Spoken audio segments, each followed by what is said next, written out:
देखो ज़्यादा बड़ी आज क्लास नहीं है, लेकिन जितनी देर है ना थोड़ा सा इफेक्टिव तरीके से लेना, ठीक है। जितनी भी देर में आधी क्लास नहीं, लेकिन भाई थोड़ा सा क्लास इफेक्टिव लगनी चाहिए। थोड़ा चुप रहोगे तो छुट्टी करूँगा। अगर मुझे लगा कि तुमने क्लास डिस्टर्ब बहुत ज़्यादा करी है, अच्छे से टॉपिक नहीं हो पाया, तो मैं वो काम बड़ा आगे भेज सकता हूँ, कोई दिक्कत नहीं है। मैं आधा घंटा लेट करता हूँ उस काम को, कोई दिक्कत नहीं, ठीक है। फिर मैं पूरी क्लास लेके जाऊँगा, तो इसलिए चुपचाप रहना बिल्कुल। देखिए अब हम शुरू करने वाले हैं aldehyde, ketone and carboxylic acid.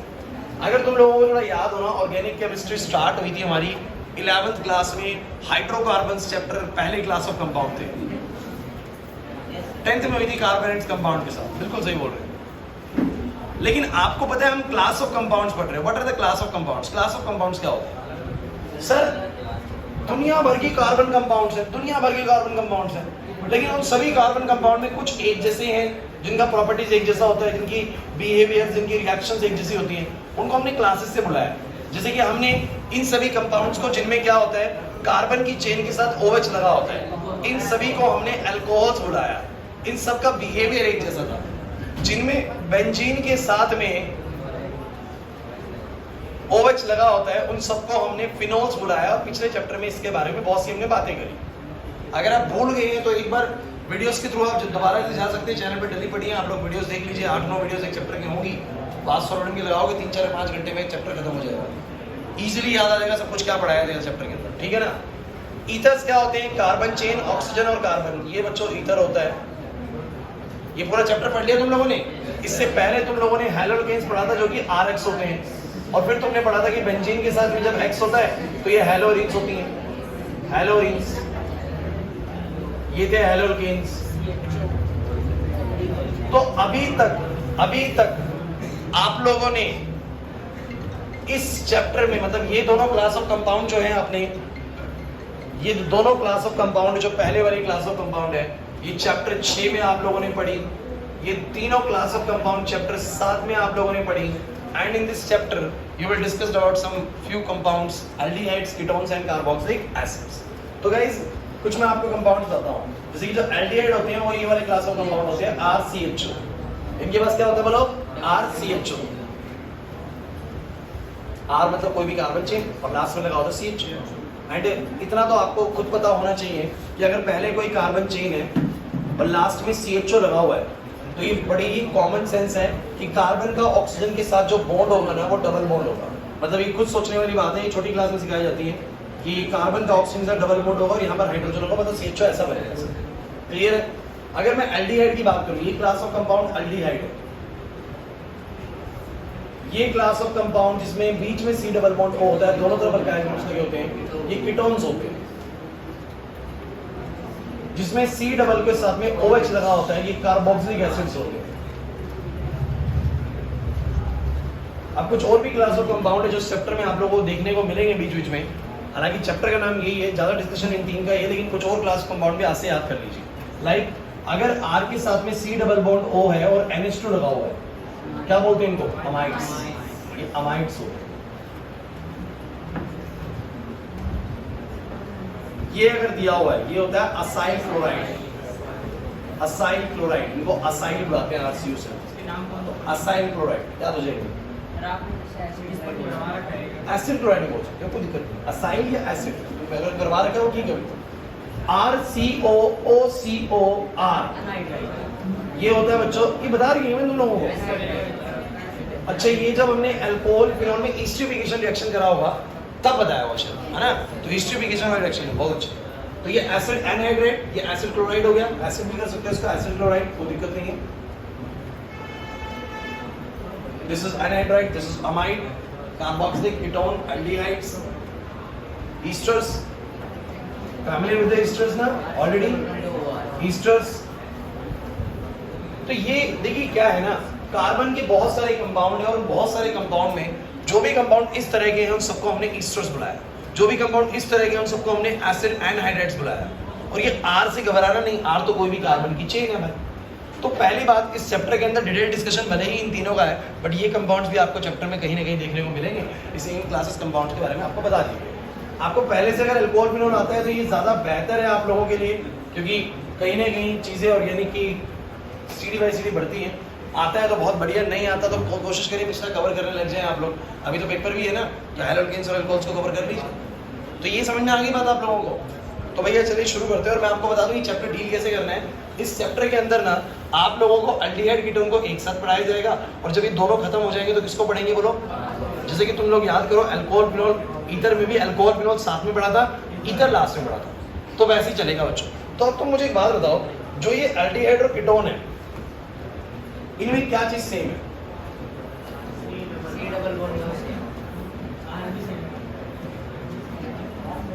तो इनमें ना जो ये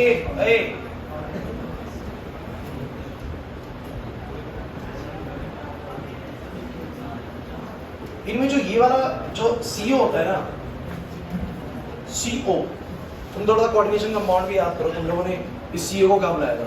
कार्बोनिल बुलाया था। इसको कार्बोनिल ग्रुप बोलते हैं। इसको क्या बोलते हैं बोलो? Carbonyl group. तो दोनों के दोनों कंपाउंड में कौन सा ग्रुप मौजूद होता है बोलो? कार्बोनिल ग्रुप मौजूद होता है। उसमें भी कार्बोनिल ग्रुप और इसमें भी कार्बोनिल ग्रुप। और यही कार्बोनिल ग्रुप ना इनका रिएक्शन का सेंटर होता है। रिएक्शन का सेंटर क्या कि जब भी इसको किसी से रिएक्ट करना होगा ना, तो दाएं बाएं के RH कोई रिएक्शन में इन्वॉल्वमेंट नहीं दिखाता। रिएक्शन में इन्वॉल्वमेंट कौन दिखाता है? एक C डबल बॉन्ड हो। और ऐसा नहीं है कि ये भी मैं आपको कभी नहीं बता चुका हूँ, ये मैं आपको करवा चुका हूँ। मैं आपको रिएक्शन भी करवा चुका हूँ इसकी, ग्रीनार्ड के साथ रिएक्शन करवाई थी। तो ठीक आता है। तो RC डबल बॉन्डों की बात करें तो मैं ये कहूँगा कि दोनों कंपाउंड्स के अंदर ये वाला बॉन्ड कॉमन है, C डबल बॉन्ड हो। और एक बड़ी सिंपल सी बात है कि आप लोग जानते हैं ऑक्सीजन कार्बन से बोलो क्या होता है ज्यादा इलेक्ट्रोनेगेटिव। तो थोड़ा सा याद भी कर लेते हैं कि अगर दो एटम्स के बीच में कोई बॉन्ड बना हुआ है शेयरिंग से, ये B का इलेक्ट्रॉन है, ये A का इलेक्ट्रॉन शेयरिंग से बना हुआ है, B A से ज्यादा इलेक्ट्रोनेगेटिव है। मेरी कोशिश हर बार ये रहती है कि फिर भी अगर आपको नहीं पता पिछला तो भी कुछ बता के आपको थोड़ा याद आ जाए। तो B वाला A से मान लो ज्यादा इलेक्ट्रोनेगेटिव है, तो जब ये बॉन्ड टूटता है तो B क्या करता है? अपने इलेक्ट्रॉन के साथ A का इलेक्ट्रॉन भी छीन लेता है। तो B के पास कितने इलेक्ट्रॉन आते हैं बोलो? 2, और एक माइनस का, और A के पास बोलो क्या आता है? एक प्लस का। ऐसा क्यों सर? B ने जो 2 इलेक्ट्रॉन लिए उसमें से एक तो इसी का खुद का है, एक जो लिया उसकी वजह से माइनस आ गया, और A के पास जो खुद का था वो चला गया इसलिए प्लस आ गया। तो जब भी कभी बॉन्ड हेटेरोलिटिकली टूटेगा तो किसी एक एटम में नेगेटिव आएगा और किसी एक एटम में क्या आएगा? पॉजिटिव आएगा। This is fine. मेरे को नहीं लगता कोई खास दिक्कत आनी चाहिए आप लोगों को इस चीज में। तो मुझे तुम ये बताओ, जो C डबल बॉन्ड O है, C डबल बॉन्ड O है, उसमें ऑक्सीजन कार्बन से ज्यादा इलेक्ट्रोनेगेटिव है। अगर ये बॉन्ड को शिफ्ट करेगा, देखो कभी डबल बॉन्ड शिफ्ट नहीं होता, एक सिग्मा पेयर शिफ्ट होता है। तो ये 2 इलेक्ट्रॉन्स का पेयर अगर शिफ्ट होगा मान लो, तो ये किस तरह का कॉन्फ़िगरेशन जनरेट करेगा बताओ जरा। सिखा चुका हूं मैं तुम लोगों को पहले भी। तो ये एक बनेगा सिंगल बॉन्ड O, और मुझे बताओ 2 इलेक्ट्रॉन इसके पास जाएंगे विद नेगेटिव चार्ज और इसमें आएगा पॉजिटिव चार्ज। इधर बॉन्ड ब्रेक क्यों नहीं हुआ? क्योंकि सर ऑलरेडी डबल बॉन्ड था। कैसा बॉन्ड था? डबल। सिंगल उधर टूट जाता, डबल था तो सर एक पेयर शिफ्ट हुआ है, नेगेटिव बन गया और नीचे वाला क्या बन गया? पॉजिटिव। अब सर सिंपल सी बात है, ये जो कंपाउंड है ना, नेगेटिव चीजों को अपने यहाँ पर अट्रैक्ट करवाएगा, पॉजिटिव चीजों को वहाँ पर अट्रैक्ट करवाएगा। याद करो ग्रीनार्ड का रिएक्शन तो हमने ऐसे ही करा था। मैं थोड़ा सा याद कराता हूँ। ग्रीनार्ड कुछ ऐसी पढ़ी थी तुमने, C double bond O R M G H। इस चैप्टर में पढ़ोगे आप लोग, आपको पता है ये प्लस था, ये माइनस था, ये ऊपर शिफ्ट करके माइनस था, ये प्लस था, माइनस वाले से प्लस वाला, प्लस वाले से पढ़ाया था। कराऊंगा अभी इस चैप्टर में बात, लेकिन तो उसमें बात कर रहा हूँ वैसे। नहीं आया सर? चला चुका नहीं आया पक्का? ये बात नहीं करेंगे, बात नहीं करेंगे कोई। लेकिन ये समझ में आ रहा है कि नहीं आ रहा आप लोगों को? तो भैया जब एल्डिहाइड कीटोन में आप लोगों ने इस कार्बोनिल ग्रुप के बारे में पढ़ा, तो अब तुम लोगों को एक बड़ी जरूरी चीज सीखनी है। वो क्या है वो देखिए। ये पहली जो रिएक्शन तुम लोगों को इस चैप्टर में सिखाई जाएगी वो है न्यूक्लियोफिलिक एडिशन रिएक्शन। सब्स्टिट्यूशन नहीं है बच्चों, न्यूक्लियोफिलिक एडिशन रिएक्शन। आज मैं पूरी यही सब समझाऊंगा, बस ये पूरा होते छोड़ देंगे। अब आप लोग सब बच्चे मुझे एक बात बताओ, अगर मैं आप लोगों से पूछूं अल्डिहाइड या कीटोन का कार्बोनिल जो ग्रुप है वो कौन सी ज्योमेट्री ऑक्यूपाई करके बैठा है? कौन सी ज्योमेट्री उसकी? मतलब लीनियर है, ट्राइगोनल प्लानर है, टेट्राहेड्रल है? बताना जरा। अरे 2 के लीनियर होती है, 3 बॉन्ड होने पे कैसी होती है? Trigonal planner. पेन 3 होने पे कैसी होती है? 3 पे ट्राइगोनल प्लानर। 4 पे कैसी होती है? 4 पे ऐसी होती है, 3 इधर होते हैं और 1 ऊपर होता है, टेट्राहेड्रल। पक्का? अरे याद होगा? तो अब तुम मुझे बस ये बताओ, जो तुम्हारे पास जो ये जो अल्डिहाइड और कीटोन है, उन दोनों में एक चीज ध्यान से देखो तो C डबल बॉन्ड O होता है, और एक चीज इधर लगी होती है और एक चीज इधर लगी होती है। तो ये ऑब्वियस सी बात है, अगर मैं इसको देखूं तो ये तो पूरे प्लेन पे आ जाएगा ना, ये तो पूरे प्लेन पे आ जाएगा। मतलब इसका ज्योमेट्री इनिशियली हमेशा बोलो कैसा होता है? Trigonal planner. ट्राइगोनल नहीं है मेरे पास? इनमें ये ज्योमेट्री है, ये ऐसे मान के चलिए कि मैं एक शीट के ऊपर इसको रख सकता हूं। कैसे? क्योंकि C डबल बॉन्ड O और 2 बॉन्ड इधर, 3 बॉन्ड हमेशा कैसी ज्योमेट्री एक्वायर करते हैं? Triangular planar. और 3 बॉन्ड की ज्योमेट्री को कोई भी एक शीट के ऊपर रख सकता है। इसको मैं एक शीट के ऊपर रख सकता हूं, बोला है कि नहीं? C डबल बॉन्ड O, एक इधर, बोलो कैसा होगा? Triangular planar. क्योंकि एनसीईआरटी ऐसा डायग्राम बनाती है तो मैं भी ऐसे बना रहा हूं कि एक शीट के ऊपर हमने इसको रख रखा है। कोई दिक्कत है बताओ जरा? तो पहले इसकी ज्योमेट्री बोलो सब बच्चे, क्या है बोलो? Triangular planar. अच्छा तुम्हें थोड़ी सी और पता नहीं तुम्हें कितनी समझ है इस चीज की। अगर ये ट्रायंगुलर प्लानर है तो इस कार्बन की हाइब्रिडाइजेशन क्या है? sp2। 3 बॉन्ड है तो बोलो क्या होगा? sp2। 4 में sp3 होता है। तो याद है तो बहुत बढ़िया, नहीं है तो कोई दिक्कत नहीं है, sp2। अब तुम मुझे बताओ, अगर एक न्यूक्लियोफिलिक एडिशन रिएक्शन है तो मेरे पास मान लो एक न्यूक्लियोफाइल है।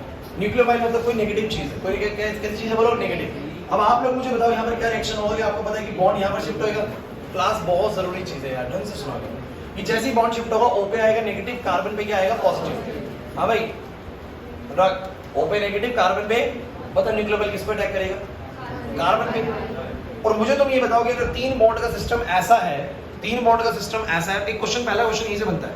3 बॉन्ड का सिस्टम ऐसा है जिसमें एक बॉन्ड यहाँ पर, एक बॉन्ड यहाँ पर, और एक ने शिफ्ट करके इसको पॉजिटिव कर दिया, इसको नेगेटिव कर दिया।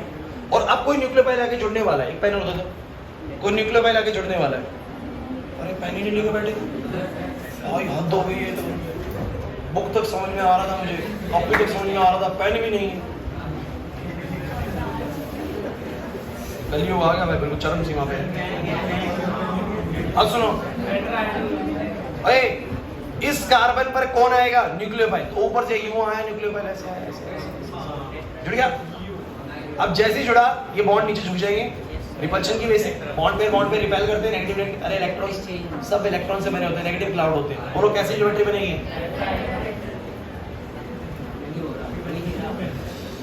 सारे पेन एक्सरसाइज के लिए ना, लो हो गया। तो जो 3 बीच में ऐसे थे, ऊपर से आने की वजह से सबके सब बैंड करेंगे और कैसी ज्योमेट्री बन जाएगी? एक क्वेश्चन आता है एग्जाम के अंदर कि न्यूक्लियोफिलिक एडिशन रिएक्शन के बाद जो कार्बोनिल कंपाउंड्स होते हैं, इनकी हाइब्रिडाइजेशन में क्या चेंज आता है, इनकी ज्योमेट्री में क्या चेंज आता है?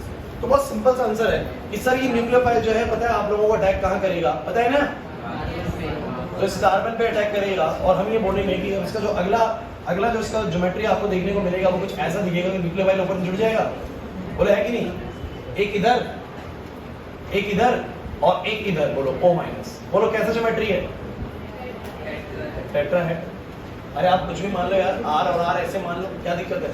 R और R ऐसे मान लो, नहीं आ रहा समझ में? इस कार्बन पे अटैक हुआ है ना न्यूक्लियोफाइल का, पल्ले नहीं पड़ रहा सर बिल्कुल भी। तो ज्योमेट्री कैसा हो जाएगा? टेट्राहेड्रल। हाइब्रिडाइजेशन बोलो कैसी जाएगी? तो मुझे बताइए, what are the changes in the hybridization of the carbonyl compounds after the nucleophilic addition reaction? Nucleophilic addition reaction के बाद हाइब्रिडाइजेशन में क्या चेंज आता है? सर sp2 से sp3, what is the change in the geometry? Tetrahedral to and why, sorry triangular to tetrahedral ना। And मेरे आपसे सवाल ये है कि why this reaction is said to be nucleophilic addition reaction? क्योंकि सर न्यूक्लियोफाइल आके जुड़ा है तो नाम हो गया न्यूक्लियोफिलिक एडिशन रिएक्शन। हमने पहले पढ़ी थी न्यूक्लियोफिलिक सब्स्टिट्यूशन रिएक्शन। न्यूक्लियोफाइल आता था, कुछ निकलता था, कुछ निकला नहीं है इस बार, सिर्फ न्यूक्लियोफाइल आके जुड़ा है। तो बोलो क्या है? Nucleophilic addition reaction. बच्चे इधर इस माइनस का क्या होगा? अरे यार कोई नेगेटिव चीज है तो कोई पॉजिटिव चीज भी होगी, वो इससे जुड़ जाएगी, कोई टेंशन वाली बात नहीं है, बात की चीज है। लेकिन आप बस ये समझिए कि अगर मेरे पास यहाँ नेगेटिव या पॉजिटिव कुछ भी होगा तो नेगेटिव अटैक करेगा कार्बन पे और पॉजिटिव अटैक करेगा ऑक्सीजन पे, और ज्योमेट्री चेंज हो जाएगी ट्रायंगुलर प्लानर से। बोलो क्या? टेट्राहेड्रल जो पहले 3 बॉन्ड्स का स्ट्रक्चर है वो कितने का बन जाएगा? 4 का बन जाएगा। मुझे लगता है ये कोई खास दिक्कत नहीं है। समझ में आ गई बात? यहाँ तक भी कोई बहुत मेजर क्वेश्चन नहीं बनता कि हम सोचेंगे एग्जाम में ये आ जाएगा, ये पक्का से नहीं। लेकिन अब जो कराऊंगा ना वो एग्जाम में, पहले ही क्लास में जो कराने वाला हूँ ना, यही एग्जाम में बहुत ज्यादा बार आएगा, जो अगली चीज कराने वाला। तो अगली चीज क्या है? अगली चीज ढंग से सुनिएगा। आपसे पूछा गया which one is more reactive towards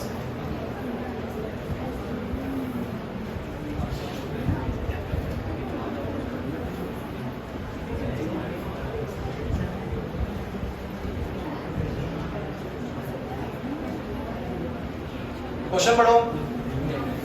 Out of aldehyde or ketone, which one is more reactive towards?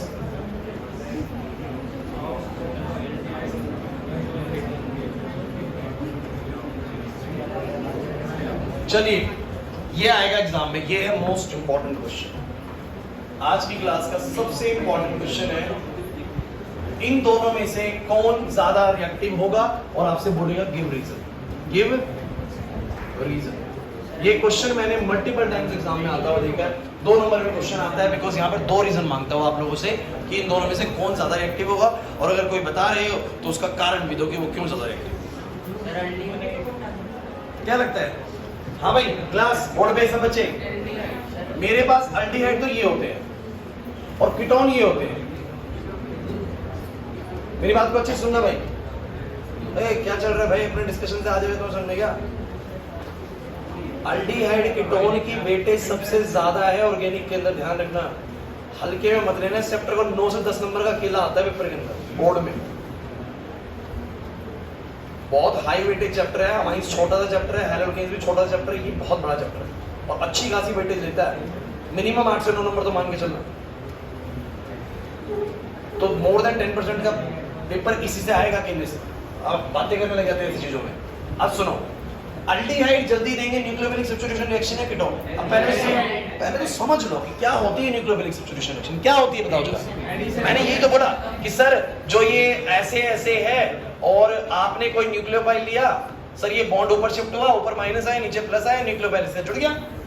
यही तो बोलो क्या होती है न्यूक्लियोफिलिक एडिशन रिएक्शन, क्योंकि आगे सर ये न्यूक्लियोफाइल इसके साथ जुड़ जाएगा और बाद में उसके साथ भी कोई ना कोई जुड़ जाएगा। यही तो मैंने पिछले पेज में सिखाया आप लोगों को, यही तो होती है न्यूक्लियोफिलिक एडिशन रिएक्शन कि कार्बन ऑक्सीजन के बॉन्ड में पोलैरिटी आएगी, कार्बन पे प्लस आएगा, न्यूक्लियोफाइल कार्बन से जुड़ जाएगा, ये होती है न्यूक्लियोफिलिक एडिशन रिएक्शन। अब सवाल ये है कि इन दोनों में से न्यूक्लियोफिलिक एडिशन रिएक्शन जल्दी कौन देता है? अल्डिहाइड। चलिए कितने बच्चों को ऐसा लगता है कि अल्डिहाइड जल्दी देगा रिएक्शन? हैंड रेज करें, जल्दी से हैंड रेज करें। अच्छा, कीटोन्स जल्दी देंगे, कीटोन्स जल्दी देंगे, आपको कुछ नहीं करना। बॉयज बता तो रहे हैं अल्डिहाइड है कीटोन, आप लोगों को कुछ नहीं लगता? क्यों?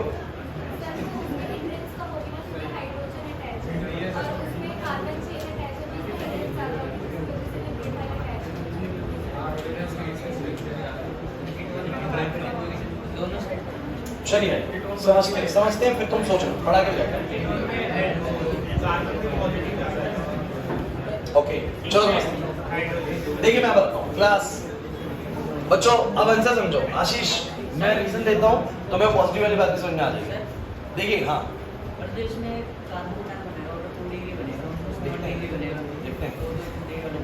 उसी की तो स्टेबिलिटी देखेंगे कैसा है। सो गाइस बात ऐसी है, यहाँ पर मैं आपको बता देता हूँ आंसर तो है aldehydes. Aldehydes are more reactive than ketones.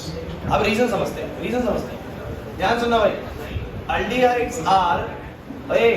Aldehydes are more reactive than ketones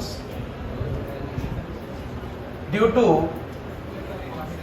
the 2 following reasons. 2 कारणों से ऐसा होता है। पहला कारण बड़ा ही सिंपल सा है जिसको मैं बोल सकता हूँ स्टेरिक रीजन। स्टेरिक रीजंस क्या है भाई? बड़ा ही सिंपल सा फंडा है भाई कि जो हमारा जिस कार्बन पर अटैक करना है, अल्डिहाइड के अंदर बहुत स्वाभाविक तौर पे दिखता है कि उसके अंदर ना सिर्फ एक तरफ बल्कि ग्रुप है, सिर्फ और सिर्फ एक तरफ बल्कि ग्रुप है। लेकिन अगर बात करें कीटोन में तो कीटोन में दोनों तरफ बल्कि ग्रुप है। अब आप मुझे बताइए जिस कार्बन को अटैक करना है और उसके दोनों तरफ बल्कि ग्रुप हो तब अटैक करना आसान है, या जब एक तरफ बल्कि ग्रुप हो तब अटैक करना आसान है? जब एक तरफ, समझो ये बात तो। हाँ कुछ भी हो, इंटरेस्ट तो अब तो ऊपर से करवाएगा, लेकिन तेरा R जो है वो CH3 होता है तो और प्लेनर थोड़ा होता है, वो तो टेट्राहेड्रल हो गया ना, उसकी तो हिंड्रेंस है ना वहाँ पर। तो मेरी बात कहीं क्लास प्लीज यार पीछे हर्षित क्या बातें कर रहे हैं, मत करो डिस्कशंस। आप लोगों को लगता है कि आप बातें करते करते बहुत अच्छा करते हो, बहुत अच्छा कर रहे होते तो आपके स्कूल के एग्जाम में भी 70 में से 70, 68, 67 ऐसे नंबर आते नहीं आते ना, वही आते होंगे 40, 45, 50 इतने भी अगर आ रहे हैं तो 70 में से। तो ये समझो कि अगर नंबर नहीं आ रहे ना तो बहुत सी कमियां हैं जो आपको दूर करनी है फाइनल से, वरना लास्ट में सिर्फ रिग्रेट होगा और कुछ भी नहीं होगा। सिर्फ रिग्रेट बचेगा लास्ट में कि पता नहीं कहाँ कमी रहेगी, नंबर नहीं आएगा। अभी घट जाएंगे आशीष, बोर्ड में नहीं घटे। यकीन मानो बोर्ड की जब पेपर चेकिंग होती है ना, मैं चेक करके आ चुका हूँ, हमारे जो HODs होते हैं ना, वो हमें यही इंस्ट्रक्शंस देते हैं, मतलब कोऑर्डिनेटर्स के ऊपर टीम बनी होती है पूरी की पूरी, तो जो मेन हेड होता है वो यही इंस्ट्रक्शंस देता है कि कोई भी बच्चा, कोई भी टीचर ना बच्चे को ना नंबर काटने के इजाज़त नहीं बैठेगा। जहाँ पर रियायत मिले उसको बच्चे को मार्क्स देंगे, जहाँ पर अभी स्कूल में काटने के ना, अरे स्कूल में काटेंगे ना। चल ये बता, तेरी बोर्ड शीट में कहीं आशीष लिखा होगा? नहीं लिखा होगा। किसी को नहीं पता तेरा पेपर कौन चेक करने वाला है। इस दिल्ली के किस स्कूल में तेरा पेपर चेक होने वाला है किसी को नहीं पता। कौन टीचर चेक करेगा किसी को नहीं पता। समझ रहे मेरी बात? तो जनरली टीचर्स कभी भी, बोर्ड वाले टीचर्स जो होते हैं वो नहीं काटते नंबर, क्योंकि पेपर 2 टीचरों से होकर गुजरता है। पहले ये टीचर चेक करेगा, फिर उसी चीजों को कि उसने क्वेश्चन को ठीक करा है कि नहीं करा चेक, फिर दूसरा टीचर चेक करता है, फिर तीसरा वाला टीचर टोटलिंग चेक करता है, चौथा वाला टीचर फिर देखता है कि मार्किंग सही लगाई कि नहीं लगाई। 2 बार टोटलिंग, 2 बार चेकिंग। कहां से तुम्हारे नंबर गलत हो जाए? नहीं होते। समझ रहे हो? तो इसकी टेंशन छोड़ दो। अब क्लास प्लीज, बातें मैंने बोली थी करोगे तो टाइम लगेगा। मैं टॉपिक खत्म कराए बिना नहीं छोड़ूंगा, मेरे को काम छूट जाए, मेरा को दिक्कत। स्टेरिक रीजन का मतलब ये हो गया कि आपको पता है कि अल्डिहाइड्स में सिर्फ एक तरफ हिंड्रेंस है और कीटोन्स में दोनों तरफ हिंड्रेंस है, तो इस कार्बन को अटैक करना कीटोन में मुश्किल है। इस कारण से कीटोन में रिएक्शन स्लो डाउन हुई। बात समझ में आ गई? चलो एक रीजन तो ये हो गया, लेकिन अगला रीजन बड़ा ही इंपॉर्टेंट है भाई। आप मुझे बताओ, न्यूक्लियोफाइल नेगेटिव चार्ज होता है तो वो किस तरह की कार्बन को अटैक करना ज्यादा पसंद करेगा? जो अच्छा पॉजिटिवली चार्ज हो, जो अच्छा पॉजिटिवली चार्ज हो। न्यूक्लियोफाइल बोलते हैं नेगेटिव चीजों के लिए, इलेक्ट्रोफाइल बोलते हैं पॉजिटिव चीजों के लिए। तो वो उस कार्बन को अटैक करना ज्यादा पसंद करेगा जिस कार्बन के ऊपर इलेक्ट्रोफिलिसिटी ज्यादा होगी। इलेक्ट्रोफिलिसिटी का मतलब उसके ऊपर पॉजिटिविटी ज्यादा होगी। तो मैं यहाँ पर पाता हूँ कि अल्डिहाइड ज्यादा रिएक्टिव होते हैं कीटोन्स के मुकाबले 2 कारणों से। स्टेरिक रीजन तो है ही, दूसरा रीजन बच्चों हमारा कौन सा होता है बच्चों? Electronic reason. ये बच्चों इलेक्ट्रॉनिक रीजन है। अब आप कहेंगे सर इलेक्ट्रॉनिक रीजन कैसे? तो दोनों में मान लो कि C डबल बॉन्ड से शिफ्टिंग हुई, एक में बना R C, O के ऊपर आया माइनस और यहाँ पर आया प्लस और ये H। बोलो ऐसा ही बनेगा अल्डिहाइड में। और कीटोन में मुझे बताओ कैसा बनेगा? कीटोन में बनेगा O पे माइनस, कार्बन पे प्लस और इधर R। बोलो एग्री करते हो कि नहीं करते? अब तुम मुझे बस एक बात बताना, जो तुम्हारा R होता है, जो अल्काइल ग्रुप होता है, वो इलेक्ट्रॉन डोनेटिंग नेचर का होता है, विड्रॉइंग नेचर का होता है? डोनेटिंग। पूरा मैंने तुम्हें पहले 2 चैप्टर्स करवाए, उसमें मैंने बहुत बार R को डोनेटिंग ही लिया था, याद करो। NO2 को मैं जनरली विड्रॉइंग लेता था और R या C को मैं डोनेटिंग लेता था। तो मुझे बताओ डोनेटिंग नेचर के होते हैं। अब आप मुझे बताओ, जब भी कोई एक अल्काइल ग्रुप इलेक्ट्रॉन डोनेट करेगा तो इसकी इलेक्ट्रोफिलिसिटी को कम करेगा या बढ़ाएगा? इसके पॉजिटिव चार्ज को कम कर देगा या इसके पॉजिटिव चार्ज को बढ़ा देगा? सर कोई डोनेट कर रहा है तो वो उसके ऊपर नेगेटिव चार्ज को बढ़ाता है, एक तरीके से इसकी पॉजिटिविटी को खत्म करेगा। और इसकी इलेक्ट्रोफिलिसिटी अगर कम हो जाएगी तो न्यूक्लियोफाइल इसके ऊपर अटैक करना उतना पसंद है। तो R की वजह से इस कार्बन की इलेक्ट्रोफिलिसिटी डाउन हो रही है, मतलब इसकी इलेक्ट्रोफिलिसिटी यानी जो इसकी पॉजिटिविटी है वो थोड़ी सी कम हो रही है, क्योंकि R इलेक्ट्रॉन डोनेट कर रहा है, जिसकी वजह से न्यूक्लियोफाइल अटैक करना पसंद है। लेकिन इसमें तो एक R ऐसा कर रहा है, इसमें कितने R कर रहे हैं? इसमें दोनों R मिलके लगे हुए हैं इलेक्ट्रॉन डोनेट करने में, इसकी पॉजिटिविटी को, इसकी इलेक्ट्रोफिलिसिटी को बहुत कम कर देंगे, जिसके कारण न्यूक्लियोफाइल अब इस पे अटैक करना पसंद है। ऑर्गेनिक कहीं से रटने वाली नहीं, समझेंगे तो ऑर्गेनिक बहुत समझने वाली चीज है। इनऑर्गेनिक मैं मानता हूँ थोड़ी सी बोरिंग है, ये तो बोरिंग भी नहीं, तो इंटरेस्टिंग पार्ट है। ऑर्गेनिक कभी भी बोरिंग नहीं होती अगर आप थोड़ा समझ रहे हैं। तो मुझे तुम बताओ जरा, किस कारणों से कि अल्डिहाइड ज्यादा रिएक्टिव होता है कीटोन से? सर पहला कारण है स्टेरिक रीजन, बड़ा सिंपल सा है सर। उसमें एक तरफ बिल्ड है, इसमें दोनों तरफ बिल्ड है, इसलिए उसमें जल्दी अटैक होगा, इसमें देर में अटैक होगा। दूसरी बात सर, इसमें दोनों जो अल्काइल ग्रुप लगे हुए हैं ना, वीडियो बंद होगी? देखो कोई नहीं, इसमें जो दोनों अल्काइल ग्रुप लगे हुए हैं वो इलेक्ट्रॉन डोनेट करते हैं, जिसकी वजह से कार्बन के ऊपर जो पॉजिटिव चार्ज आया होता है वो धीरे धीरे खत्म होने लगता है। मतलब हम बोलते हैं कि उसकी इलेक्ट्रोफिलिसिटी बोलो क्या होने लगती है? कम होने लगती है, और जिसकी वजह से न्यूक्लियोफाइल अटैक करना पसंद नहीं करता। तो इस कारण से एक तो हिंड्रेंस में ज्यादा है, अटैक करना पसंद नहीं करता, एक इस कार्बन की इलेक्ट्रोफिलिसिटी कम हो जाती है इनके डोनेशंस की वजह से, तो अटैक करना पसंद नहीं करता। तो दोनों सूरत हाल में कीटोन्स के ऊपर अटैक करना उतना फेवरेबल नहीं है जितना किसके ऊपर है बोलो? अल्डिहाइड पे। वेट भी कम है और कार्बन की इलेक्ट्रोफिलिसिटी भी ठीक ठाक है, तो अल्डिहाइड्स हमेशा इन रिएक्शंस के टुवर्ड्स ज्यादा रिएक्टिव होंगे। मतलब पूरे चैप्टर में जितने भी रिएक्शंस कराऊंगा जल्दी रिएक्ट कौन करेगा बोलो? अल्डिहाइड्स। कीटोन्स थोड़ा उससे लेट है।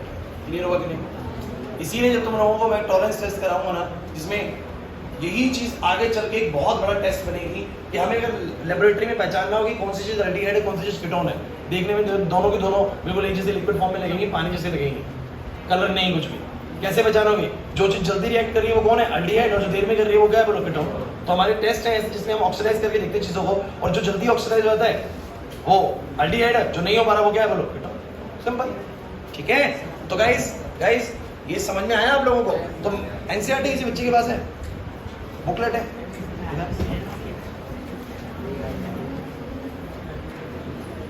तो बुकलेट में दिया हुआ है तो बोर्ड पे तो नहीं लिखूं, या लिख दूं?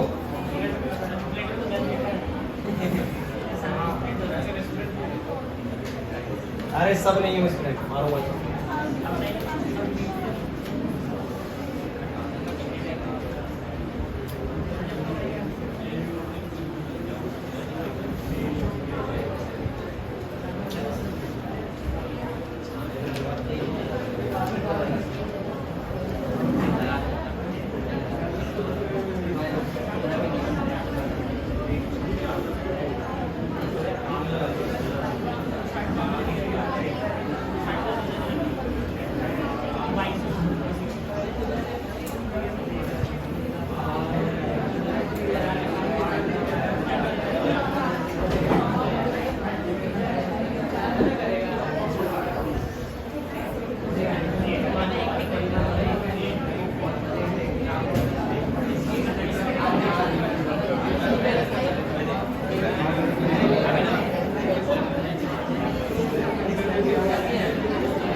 पढ़ दो जल्दी।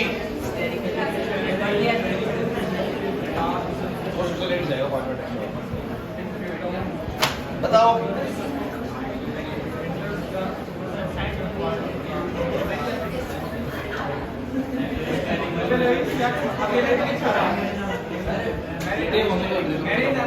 अगले वीडियो में बहुत कुछ है। हाँ बोलो। स्टैटिकली मतलब भीड़ भाड़ तरीके से बोल सकते हो, इंटरेस्ट बोल सकते हैं। स्टैटिक इंटरेस्ट नहीं बढ़ाया था मैंने एलोकेंस में। क्लास सभी बच्चों की नजरें बोर्ड पे। देखिए मैं क्या बोलता हूँ, aldehydes are more reactive than ketones due to the two following reasons. Aldehyde ज्यादा रिएक्टिव होते हैं, बोलो किसके मुकाबले? कीटोन्स के मुकाबले। ये नहीं आ रहा समझ में? अल्डिहाइड ज्यादा रिएक्टिव किसके मुकाबले? कीटोन्स के मुकाबले। दो कारणों से, पहला कारण स्टेरिक रीजन, दूसरा कारण इलेक्ट्रॉनिक रीजन। स्टेरिक रीजन क्या है? कि अल्डिहाइड में सिर्फ एक तरफ बल्कि ग्रुप है तो अटैक करना फिर भी आसान है, लेकिन इसमें दोनों तरफ बल्कि ग्रुप है तो कार्बन को अटैक करना थोड़ा मुश्किल है। दोनों तरफ बाउंसर बैठे हैं ना, तो अटैक करना मुश्किल है। तो क्या बोलेंगे? Sterically the presence of the two relatively large substituents in ketones hinders the approach of the nucleophile to carbonyl carbon. Carbonyl carbon इस कार्बन को बोलते हैं, बिकॉज़ मैंने आपको बताया इसको कार्बोनिल ग्रुप बोलते हैं, तो इसको कार्बोनिल कार्बन बोलेंगे। तो क्या बोलते हैं दोबारा पढ़ लो।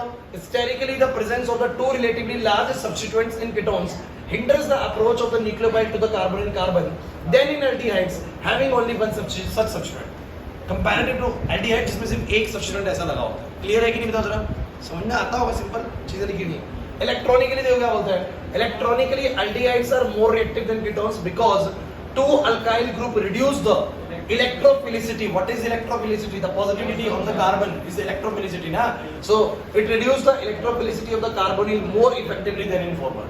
ज्यादा रिड्यूस करता है as compare to the former यानी एल्डिहाइड्स के मुकाबले ज्यादा इलेक्ट्रोफिलिसिटी को घटाता है, जिस कारण से उसके ऊपर अटैक करना उतना फेवरेबल नहीं रहता। तुम मुझे बताओ जरा, तुम्हें ये क्वेश्चन समझ में आएगा कि नहीं? 2 नंबर का क्वेश्चन आएगा एग्जाम में, सीधा कर देंगे हम लोग पक्का। अगली मुझे बताओ जरा, पिछली बात तुम्हें समझ में आ रही है कि न्यूक्लियोफिलिक सब्स्टिट्यूशन रिएक्शन के बाद इन कार्बोनिल कंपाउंड्स में ज्योमेट्री का और हाइब्रिडाइजेशन का क्या चेंज आता है? ज्योमेट्री चेंज होती है ट्राइगोनल प्लेनर से टेट्राहेड्रल, और हाइब्रिडाइजेशन चेंज होती है sp2 से sp3। और क्या है तुम्हें ये वाली बात तुम्हें समझ में आ गई होगी, प्लस माइनस वाली तो क्या है, और ये वाली पक्की बात है। सबको आ गया, समझ में नहीं आया सोच लो, ठीक है। नया नहीं कराऊंगा बच्चों, छुट्टी करूंगा आपके बहुत जल्दी, ठीक है। देखो 1 मिनट भी इनको सबर नहीं है, सर रोक ना ले, उठ लो जल्दी से, बिल्कुल तैयार बैठे थे बैग पैक करने, शर्म नहीं है।